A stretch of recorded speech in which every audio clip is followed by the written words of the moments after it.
Mental health isn't something to be ashamed of. I think anyone that suffers from ill mental health or has had any bad experiences in the past will know that the voices in your head are the most destructive and the loudest thing you'll ever hear. There was a lot of things going on at the time. There was a lot of suicides in the area. I thought, I have to do something to try and help. I spent 23 and a half years in the army. When I left, I realised I had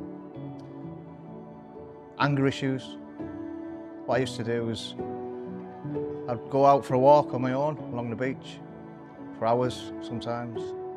And I realised that by the end of it, my thoughts had calmed down. That's where walk and talk came from. So I thought, well, if that works for me, maybe it'll work for other people.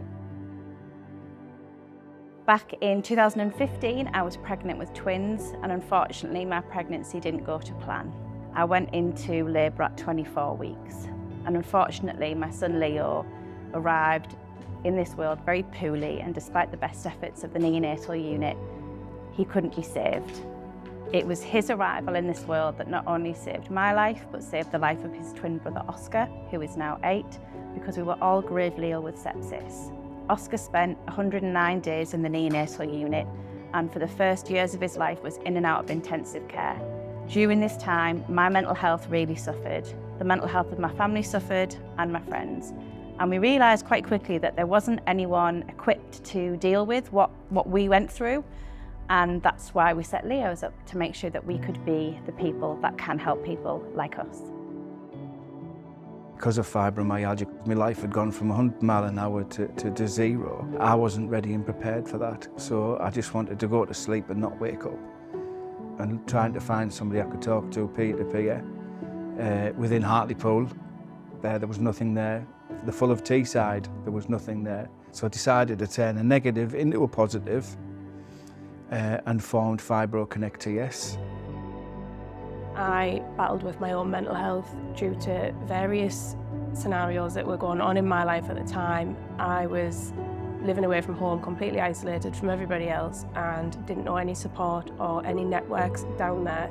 So I started walking and running, and over the years, this is what actually saved me. So the initial idea behind the group was a mental health peer support group, but it rapidly becomes so much more than that. There wasn't an awful lot, or at least not advertised, about where you could go and talk about your feelings, and I decided that it was a scary place to be, and I'd never felt more alone, and I'd never realised I was alone. I started Red Balloons back technically in 2017.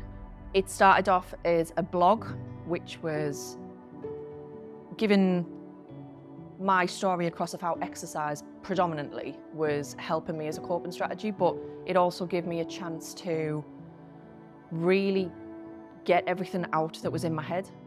The only reason I ever started any of this is because I just wanted one person to read my blog, to attend a group, and know that they're not alone.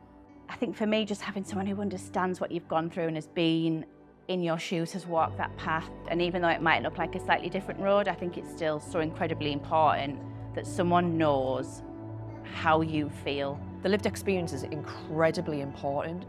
You instantly know when someone doesn't understand. When you're in a room and everybody's talking about the same things, you can get it off your chest and you can feel 10 ton lighter walking out of a room.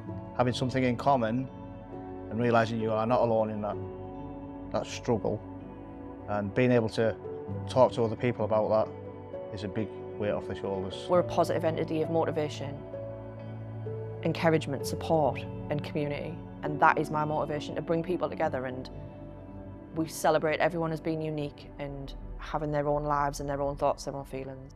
I really love what I do. It's a win-win situation, a win for me and a win for the people we take on board in the group. I just feel so blessed that we get to be a part of someone's trauma journey and be able to help them heal. I'm not saying talking's easy, it's not, it's really, really hard.